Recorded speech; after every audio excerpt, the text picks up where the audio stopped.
October 5, 1943. 18,000 feet above Wake Island.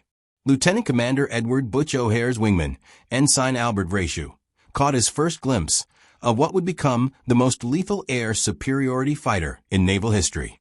The Grumman F6F Hellcat beneath him was massive compared to the nimble F4F Wildcat he trained in, 2,000 pounds heavier, 60 miles per hour faster, and mounting 6.50 caliber machine guns that could shred a Zero in seconds. Through his headset, he heard O'Hare's calm voice. Bandits, 2 o'clock I. 15 Zeros, inbound. Gentlemen, let's show them what these cats can do. What happened in the next 12 minutes would be replicated thousands of times across the Pacific over the next 2 years. The Hellcat, dismissed by Japanese intelligence as just another American fighter, would systematically destroy Japanese naval aviation so completely that by war's end, experienced Japanese pilots would be extinct, replaced by teenagers with barely 100 hours of flight time facing American aces with 300-plus hours in the most dominant carrier fighter ever built. The numbers tell a story of annihilation. 5,223 enemy aircraft destroyed in air combat, a kill ratio of 19-1 that has never been matched, 307 American aces created, more than any other aircraft in history, and 75% of all U.S. Navy aerial victories. The Hellcat didn't just win the air war in the Pacific, it made Japanese naval aviation irrelevant. But on that October morning in 1943, as VF-6 rolled into their attack dive against the Japanese formation, none of the American pilots fully understood they were flying the weapon that would accomplish what battleships, submarines, and strategic bombing could not: the complete destruction of Japanese air power through sheer technical superiority married to overwhelming production. The story of the Hellcat begins not with military specifications, but with blood. On February 20, 1942, Lieutenant Commander Butch O'Hare became America's first naval ace by shooting down 5 Japanese bombers attacking the carrier Lexington. He did it flying a Grumman F4F Wildcat, a stubby, rugged fighter that was outclassed by the Mitsubishi A6M0 in every performance category, except one: it could take punishment. O'Hare's after-action report reached Grumman Aviation's plant in Bethpage, New York, where chief designer Leyte Gulf and his team were already working on the Wildcat's successor. O'Hare's observations were brutally honest. The Zero can outclimb us, outturn us, and outrun us at most altitudes. Our only advantages are diving speed, ruggedness, and firepower. We need a fighter that maintains these strengths while matching or exceeding Zero performance. Leyte Gulf, a practical engineer who had built his reputation on tough, reliable aircraft, understood the challenge. The U.S. Navy needed a fighter that could defeat the Zero, operate from carrier decks in the middle of the ocean, and be produced in quantities that would overwhelm Japanese manufacturing capacity. It needed to be maintainable by 19-year-old mechanics, working in tropical heat with limited tools. It needed to bring pilots home even when shot full of holes. The XF-6F-1 prototype that first flew on June 26, 1942, embodied Grumman's philosophy. Build it strong, build it simple, build it to win. Powered by a Wright R2600 engine, producing 1,700 horsepower. The prototype showed promise, but lacked the performance needed to dominate Zeros.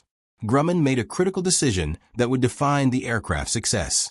He switched to the Pratt & Whitney R2800 double Wasp engine, the same power plant used in the P-47 Thunderbolt. This decision transformed everything. The R2800 produced 2,000 horsepower, giving the Hellcat a power-to-weight ratio that finally matched the Zero. But more importantly, it gave the Hellcat something the Zero never had: power reserves. The Japanese fighter achieved its legendary performance by stripping away everything unnecessary: armor, self-sealing fuel tanks, structural reinforcement. It was fast and agile because it was fragile. The Hellcat achieved performance through overwhelming power, carrying armor protection, self-sealing tanks, and robust structure, while still matching or exceeding Zero capabilities. The engineering was elegant in its brutality. The Hellcat's wings were mounted low on the fuselage, making carrier landings easier and providing natural protection for the pilot during wheels-up crashes. The landing gear was wide-set and incredibly strong, designed for the controlled crashes that were carrier landings. The cockpit visibility was exceptional, with a bubble canopy that gave pilots a 360-degree view. Every control surface was manually operated. No hydraulics to fail, just cables and pulleys that worked even when shot through. The armament was pure American firepower philosophy. 6 Browning M2.50 caliber machine guns, 3 in each wing, carrying 400 rounds per gun for a total of 2,400 rounds. At a standard convergence range of 300 yards, all 6 guns' ballistic paths intersected in a cone of destruction roughly 8 feet in diameter. The rate of fire was 4,800 rounds per minute combined. A 2-second burst put 160 half-inch bullets into the target zone. No aircraft could survive that concentration of fire. But the real genius of the Hellcat was in details that wouldn't show up in specification sheets. The gun heaters prevented freezing at altitude. The ammunition feed system used electric motors that maintained feed rates during violent maneuvers. Each gun had a manual charging handle that could be reached from the cockpit, allowing pilots to clear jams in flight. The guns were bore-sighted at the factory and sealed, maintaining zero without field adjustment. Testing revealed capabilities that exceeded expectations. The F6F-3 could climb to 20,000 feet in 7.7 minutes, matching the Zero's climb rate. Top speed was 376 miles per hour at 17,300 feet, 40 miles per hour faster than the Zero. But the critical advantage was power retention during combat maneuvers. The Zero could outperform the Hellcat in a sustained turn fight, but only for a few turns before its engine, running at maximum continuous power, began losing performance. The Hellcat's massive engine could maintain full power indefinitely, meaning American pilots could dictate engagement terms. The production story matched the design philosophy. Build them fast, build them right, build them in overwhelming numbers. Grumman's Bethpage plant began F6F production in October 1942. By January 1943, they were completing 5 Hellcats per day. By June 1943, production hit 12 per day. At peak production in 1944, Grumman completed 1 Hellcat every hour around the clock, 24 hours a day, 7 days a week. The manufacturing process was a marvel of American industrial engineering. Each Hellcat required 15,000 individual parts. The R-2800 engine alone contained 2,400 components machined to tolerances measured in thousandths of an inch. Yet Grumman employed workers who had never seen an aircraft before Pearl Harbor, housewives, farmers, teenagers, and trained them to build fighters to specifications tighter than most peacetime production. The fuselage was constructed in sections: forward fuselage containing cockpit and guns, center fuselage with wing attachment points, and aft fuselage housing the tail assembly. Each section was built on separate assembly lines, then joined in final assembly. This modular construction meant damaged aircraft could be rapidly repaired by replacing entire sections. It also meant production could be scaled infinitely. Each section could be manufactured in different facilities and shipped to final assembly. Quality control exceeded military standards. Each Hellcat underwent a complete systems check before leaving the factory. Guns were bore-sighted and test-fired. Engines were run for 2 hours under load. Control surfaces were checked for proper travel. The aircraft was then flown by a Grumman test pilot who put it through a standardized routine checking climb rate, top speed, and handling characteristics. Only after passing this flight test was the Hellcat accepted by the Navy. The first operational squadron, VF-9, received Hellcats in January 1943 aboard the carrier Essex. The pilots, most of whom had combat experience in Wildcats, were immediately impressed. Lieutenant Hamilton McWhorter, who would become an ace with 12 victories, wrote in his diary, "Compared to the F4F, the F6F is a dream. Plenty of power, good visibility, stable gun platform. You can fly it hard without worrying it'll come apart. It feels like a winner." The real test came on August 31, 1943, during the raid on Marcus Island. VF-9, flying from Essex, encountered a formation of Japanese fighters for the first time. The engagement lasted 7 minutes. American pilots shot down 16 Japanese aircraft without loss. The kill ratio that would define the Hellcat service had been established in its first combat. Lieutenant Commander Philip Torrey, VF-9's commanding officer, filed a report that was immediately distributed throughout the Pacific Fleet. The F6F is superior to the Zero in all aspects except turning radius below 200 knots. Recommended tactics: maintain speed above 250 knots, use diving attacks, do not attempt to turn with enemy aircraft. The F6F's advantages in speed, climb rate, and firepower allow complete control of engagement terms. Japanese pilots who survived these early encounters reported their observations to Imperial Japanese Navy intelligence. These reports, captured after the war, reveal growing alarm. Lieutenant Saburo Sakai, Japan's third-ranking ace with 64 victories, fought Hellcats over Rabaul in November 1943. His combat report noted, "New American fighter shows marked improvement over previous types. Cannot be outrun. Difficult to outclimb. Extremely rugged construction. Observed multiple direct 20mm hits with no apparent effect. Armament devastating. Conclusion: avoid engagement unless holding decisive tactical advantage." The Japanese gave the Hellcat several names. Officially, they designated it Grumman F6F. Pilots called it the Blue Monster for its dark blue-gray camouflage. But the name that stuck, spoken with mixture of respect and fear, was Ace Maker, the plane that turned average American pilots into killers. By early 1944, the Hellcat was achieving its design objective, dominating Japanese fighters so completely that bomber escorts became routine. The November 1943 raid on Rabaul demonstrated this dominance. 97 Hellcats from 5 carriers escorted bombers against Japan's largest air base in the South Pacific. Japanese interceptors numbered over 100 aircraft. The result: 45 Japanese aircraft destroyed, 7 damaged beyond repair, for the loss of 4 Hellcats. American bombers reached their targets unopposed and returned without loss. The Hellcat's firepower proved particularly devastating against Japanese aircraft. The A6M0, designed for performance through weight reduction, lacked armor and used non-self-sealing fuel tanks. Concentrated .50 caliber fire would punch through the light structure and ignite fuel tanks or ammunition. Pilots reported Zeros literally disintegrating under sustained fire. Lieutenant Alex Vrashu, who had finished the war with 19 victories, making him the 4th-ranking U.S. Navy ace, described a typical engagement. "I got on a Zero's tail during the turkey shoot. Fired a 3-second burst from about 200 yards. I saw my tracers walking up his fuselage. The Zero erupted in flames. Not caught fire, erupted. 1 second it was an airplane. Next second it was a fireball with pieces flying off.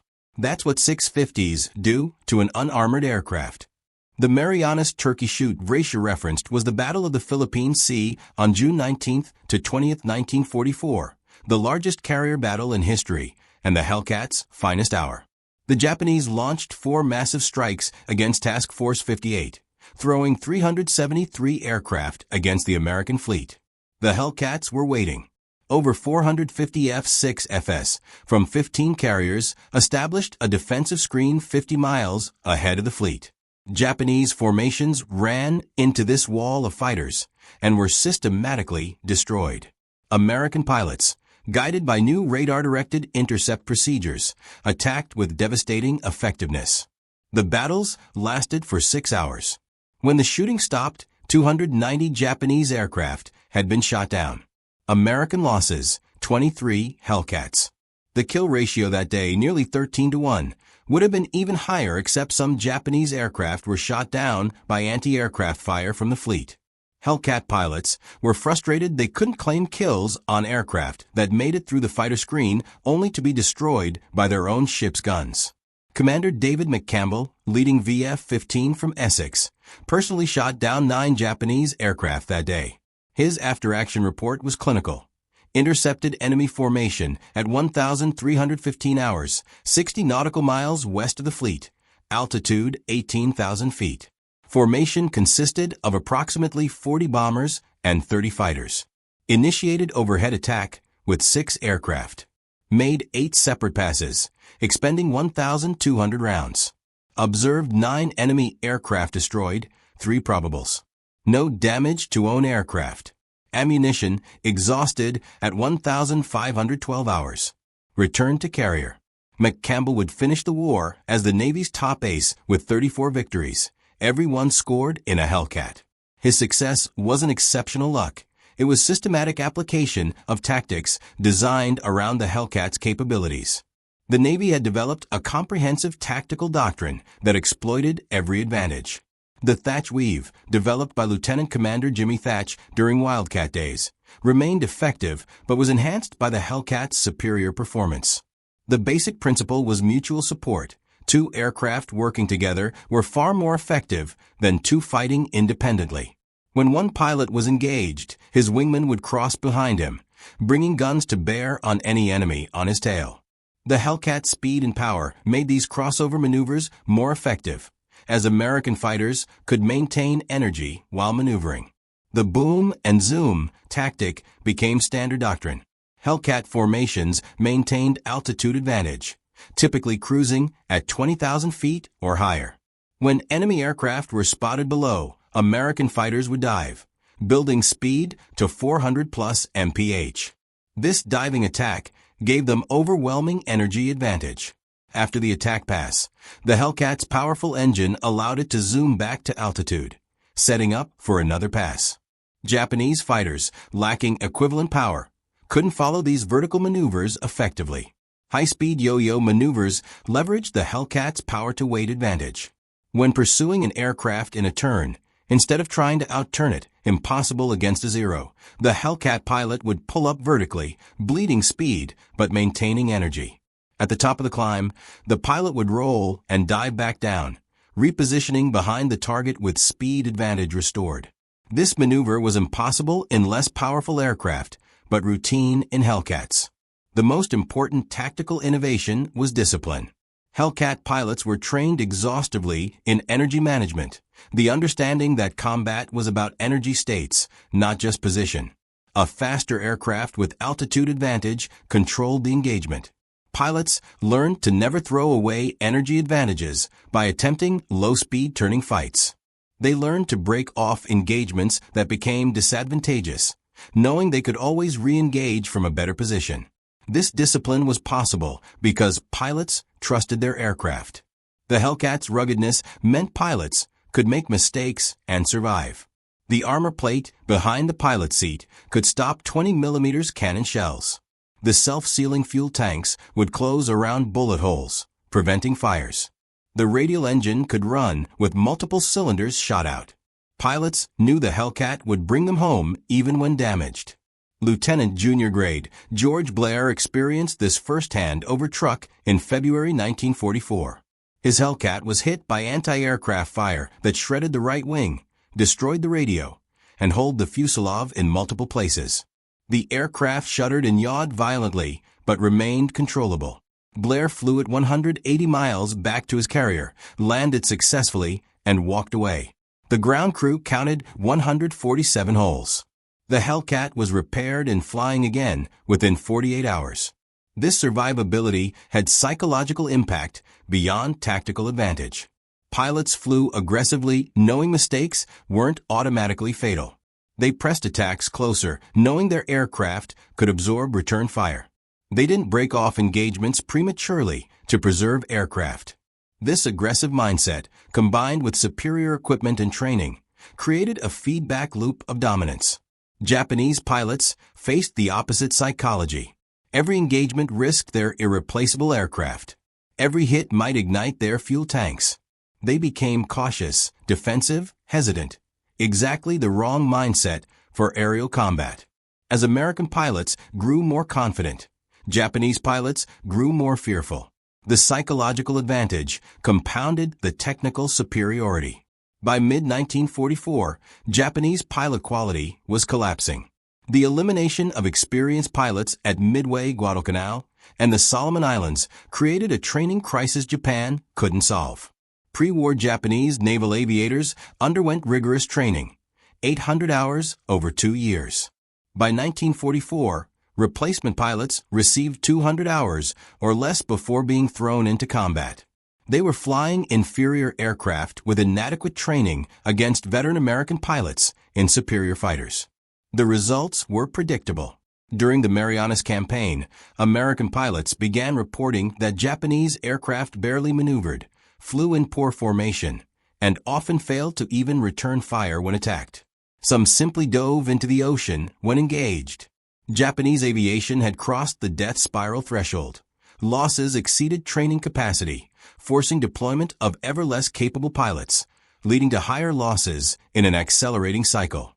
The Hellcat's production numbers enabled tactics impossible for Japan to counter. By 1944, American carriers typically deployed 75-plus fighters each, compared to 18 to 27 on Japanese carriers. Task Force 58 could put 450-plus fighters in the air simultaneously. No matter how skilled individual Japanese pilots might be, they couldn't defeat formations of 50-plus Hellcats with coordinated tactics and radar direction. The November 1944 battles over the Philippines demonstrated complete American dominance. During the Battle of Leyte Gulf, Hellcats from escort carriers destroyed 3 Japanese warships using bombs and rockets. The first time carrier aircraft sank major warships without torpedo involvement. During air battles over Luzon, Hellcats destroyed over 300 Japanese aircraft in 3 days. American losses were 27 Hellcats, many to anti-aircraft fire rather than enemy fighters. Commander McCampbell's October 24th mission over Leyte became legendary. Leading 7 Hellcats, he intercepted a formation of 60 Japanese aircraft. In a running battle lasting over 90 minutes, McCampbell personally shot down 9 aircraft, 7 fighters and 2 bombers, to become the Navy's ace in a day. His wingman shot down 6 more, 2 aircraft, 15 kills. The remaining Japanese formation was scattered and destroyed piecemeal. The Hellcat's versatility extended beyond air superiority. The F6F5 variant, introduced in 1944, could carry 2,000 pounds of bombs or 6 5-inch rockets under the wings. This fighter-bomber capability made Hellcats effective against ground targets, shipping, and installations. During the Philippines campaign, Hellcats destroyed hundreds of Japanese trucks, supply dumps, and facilities in addition to their air superiority mission. The night fighter variant F6F5N, mounted and /APS, 6 radar in a pod on the right wing. With this equipment, specially trained night fighter pilots hunted Japanese aircraft in darkness. Lieutenant Commander William Henry, leading Night Fighter Squadron VFN-41, pioneered these tactics. On the night of June 15, 1944, Henry intercepted and destroyed 4 Japanese bombers attempting to attack the invasion fleet off Saipan. Night fighters eventually accounted for over 200 nocturnal victories. Production numbers told their own story of dominance. Grumman delivered 12,275 Hellcats between 1942 and 1945, with peak monthly production reaching 605 aircraft in March 1945. By contrast, Japan produced approximately 10,500 A6 M0s during the entire war. America was building Hellcats faster than Japan could train pilots to face them. The support infrastructure matched production capability. Each carrier deployed with complete spares inventory, engines, propellers, major components, thousands of small parts. Maintenance crews could replace an engine in under 4 hours working on a pitching deck in darkness. Battle damage that would have written off Japanese aircraft was routinely repaired aboard ship. Hellcats that landed with damaged wings, hold fuselages, or malfunctioning systems were typically flying again within 24 hours. The ammunition logistics were equally impressive. Each Hellcat sortie required 2,400 rounds of .50 caliber ammunition. With squadrons flying multiple sorties daily, ammunition consumption was enormous. Yet supply never faltered. Ammunition ships, part of the mobile logistics fleet, kept carriers stocked with millions of rounds. Each cartridge was manufactured to specifications, ensuring 99.9% reliability, meaning jams were rare despite the harsh environment and violent maneuvers. The training pipeline that produced Hellcat pilots was itself a weapon system. By 1944, the Navy was graduating over 2,000 pilots monthly from advanced training. Each pilot accumulated 300-plus flight hours before reaching a combat squadron, including 100-plus hours in advanced fighters. They trained against mock dogfights using captured zero information. They practiced gunnery against towed targets and studied gun camera footage from actual combat. Replacement pilots arriving at combat squadrons in 1944 were better trained than most Japanese pilots who had started the war. They were taught tactics developed by combat veterans and refined through analysis of thousands of engagements. They knew the capabilities and limitations of both their own aircraft and enemy fighters. They arrived confident, prepared, and flying the best carrier fighter in the world. Japanese pilots faced the opposite situation. Training was compressed and inadequate. Fuel shortages limited flight time. Advanced tactical training was eliminated. New pilots arrived at combat units with barely enough skill to take off and land. They were flying aircraft that were obsolete in 1942, now facing opponents in far superior equipment. The experience gap was unbridgeable. By early 1945, Japanese naval aviation existed primarily on paper. The carriers that survived Leyte Gulf had no aircraft. Land-based air groups were shadows of their former strength. Experienced pilots were dead or too valuable to risk. The response was kamikaze, suicide attacks, by minimally trained pilots flying obsolete aircraft loaded with explosives. The Hellcat proved equally effective against this threat. During the Okinawa campaign, from April to June 1945, kamikazes launched over 1,900 sorties against the American fleet. Hellcats flying combat air patrol destroyed over 600 of them before they reached the fleet. The combination of radar direction, overwhelming numbers, and superior performance meant most kamikaze aircraft never got within sight of their targets. Lieutenant Junior Grade Eugene Valencia's mowing machine tactics became standard doctrine against kamikazes. Valencia's four-plane division worked as a coordinated unit, with each pilot assigned specific sectors to cover. When radar directed them toward incoming bogies, they would set up a defensive line and systematically destroy aircraft attempting to penetrate. On May 4, 1945, Valencia's division destroyed 6 kamikazes in a single engagement without allowing any to reach the fleet. The Hellcat's combat record extended beyond the Pacific. Britain received 1,263 F6Fs under Lend-Lease, equipping Fleet Air Arm squadrons in the Mediterranean and Far East. British pilots achieved similar success, with Hellcats shooting down over 450 Axis aircraft in European and Asian theaters. The Royal Navy particularly appreciated the Hellcat's ruggedness and ease of maintenance, calling it the best American aircraft they received. French naval aviation also operated Hellcats, with Flottille 1F flying F6F-5S from the carrier Arromanches during the Indochina War. These aircraft, delivered in 1946, remained in French service until 1953, demonstrating the design's longevity. The final statistics of Hellcat operations defy comprehension. Total enemy aircraft destroyed: 5,223 in air combat, plus 209 destroyed on the ground, for 5,432 total victories.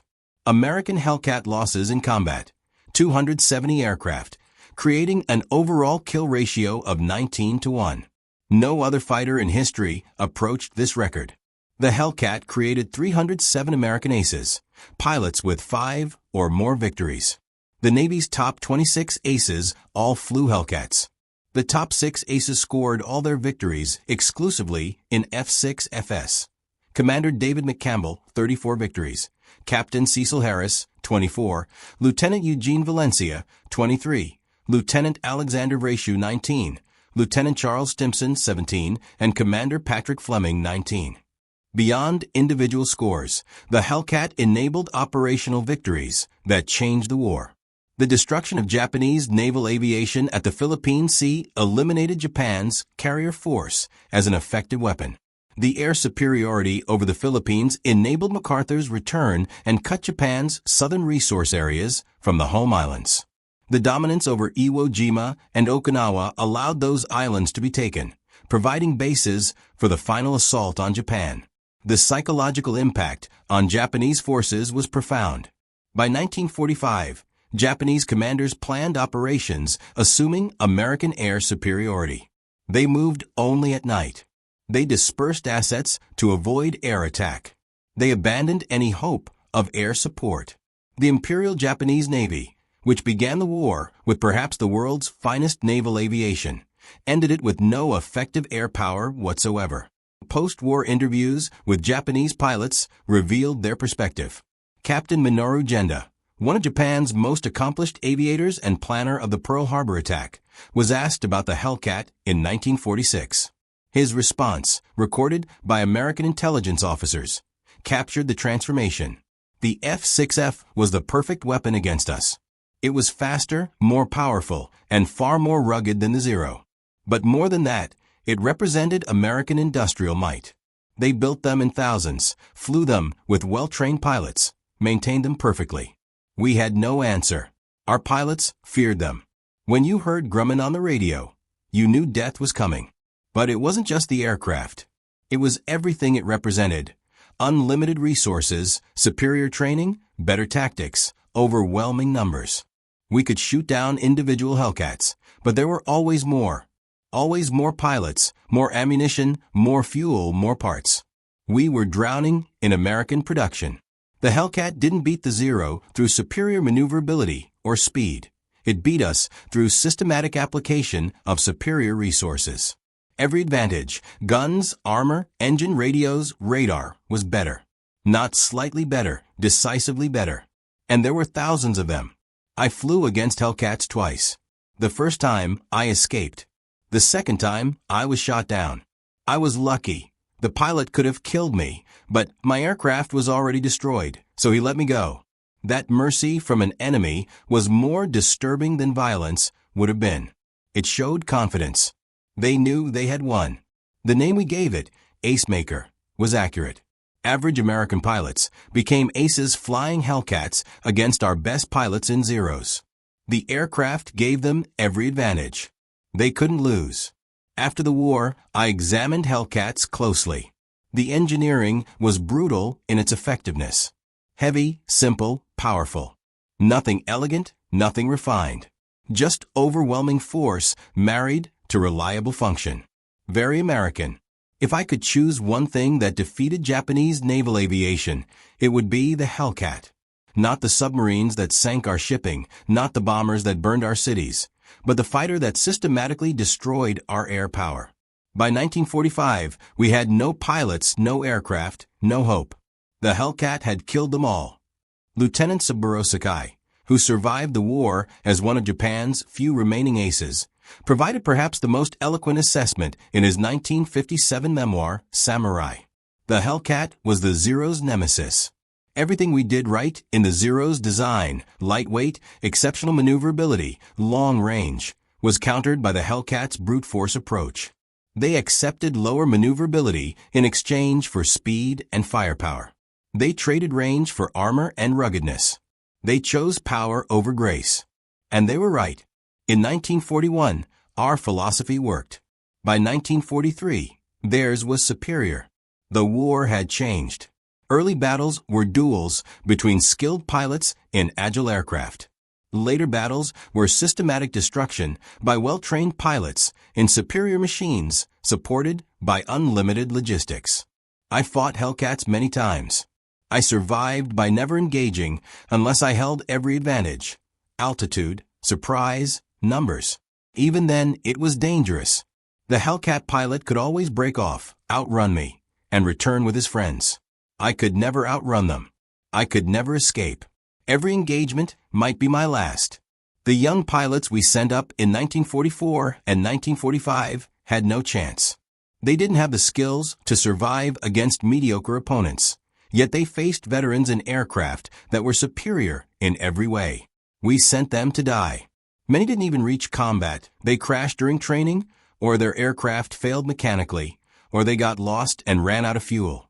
Those who reached the enemy were simply slaughtered. I met American Hellcat pilots after the war. They were professional, skilled, and respectful. They had done their jobs well. Many felt sympathy for Japanese pilots, understanding they had faced impossible odds. This humanity from victors was something we never showed. It revealed the difference between our nations more clearly than any battle. The Hellcat was the right aircraft at the right time. It matched the Zero in performance, exceeded it in firepower and survivability, and was produced in numbers we couldn't imagine. It was flown by pilots who were better trained and supported by logistics we couldn't match. Most importantly, it was designed with clarity of purpose: dominate enemy fighters, protect friendly forces, bring pilots home. It accomplished all three missions perfectly. In that sense, it was the finest fighter of the war, not the fastest or most agile, but the most effective at achieving its purpose. When I see Hellcats in museums now, I feel respect, not fear. They were worthy opponents. They defeated us fairly, using superior resources and skill. There is no shame in losing to a better enemy. Our shame was starting a war we couldn't win against a nation that built such weapons in such numbers. The Americans called it Hellcat. We called it Ace Maker. Both names were accurate. It was hell for us, and it made aces of them. That was its purpose, and it fulfilled it better than any aircraft in history. The final Hellcat was delivered to the Navy on November 16, 1945, 3 months after Japan's surrender. Production had already been winding down as the war ended. Of the 12,275 Hellcats built, approximately 4,000 remained in Navy inventory at war's end. Most were quickly scrapped or sold as surplus. The Hellcat's combat service ended with the war, replaced by new jets and advanced piston engine fighters. But its legacy remained. The tactics developed around the Hellcat, energy fighting, disciplined formations, coordinated attacks, became standard doctrine. The training methods that produced Hellcat pilots became the foundation of modern naval aviation training. The maintenance practices and logistics systems developed to support Hellcat operations defined how carrier air wings would be supported for decades. At the Smithsonian National Air and Space Museum, F6F, 3 Hellcat Bureau No. 6, 6237 hangs from the ceiling in the World War II Aviation Gallery. This specific aircraft, flown by VF-27 from Princeton, shot down 4 Japanese aircraft during the Marianas campaign. Its placard lists specifications and combat record, but the real story is told by a small display case containing gun camera footage showing a Zero exploding under .50 caliber fire, and a quote from an anonymous Japanese pilot captured in 1945. We called it the Ace Maker because it turned average American pilots into our killers. It was faster, tougher, and carried guns that destroyed aircraft with single bursts. But worse than the aircraft was what it represented. American industry building thousands of advanced fighters, while we struggled to replace losses with obsolete designs. We couldn't compete with that production. We couldn't match that technology. We couldn't survive against those guns. The Hellcat didn't just defeat Japanese naval aviation. It exterminated it. By war's end, we had no experienced pilots, no effective fighters, no hope.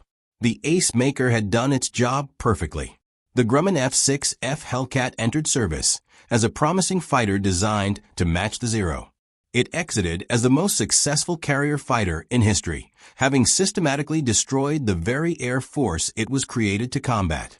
In between, 6.50 caliber machine guns rewrote the rules of naval aviation and proved that in industrial warfare, overwhelming superiority in equipment, training, and logistics was more valuable than any amount of individual skill or tactical brilliance. Japanese pilots had called it the Ace Maker, in the bitter recognition that American pilots achieved ace status not primarily through superior skill, but through flying a superior aircraft supported by superior systems against an enemy that had been systematically ground down by attrition they could never replace. They were right. The Hellcat made aces. It made 307 of them. And in doing so, it destroyed the finest naval air force in the world through the simple application of American industrial might married to tactical clarity. The thunder of 650s became the sound of American dominance in the Pacific. Japanese pilots learned to fear it. Those who survived never forgot it. Those who didn't learn too late that the age of the nimble fighter pilot had passed, replaced by an era where power, firepower, and production determined victory. The Hellcat proved that in modern warfare, the best weapon isn't the most elegant or the most agile.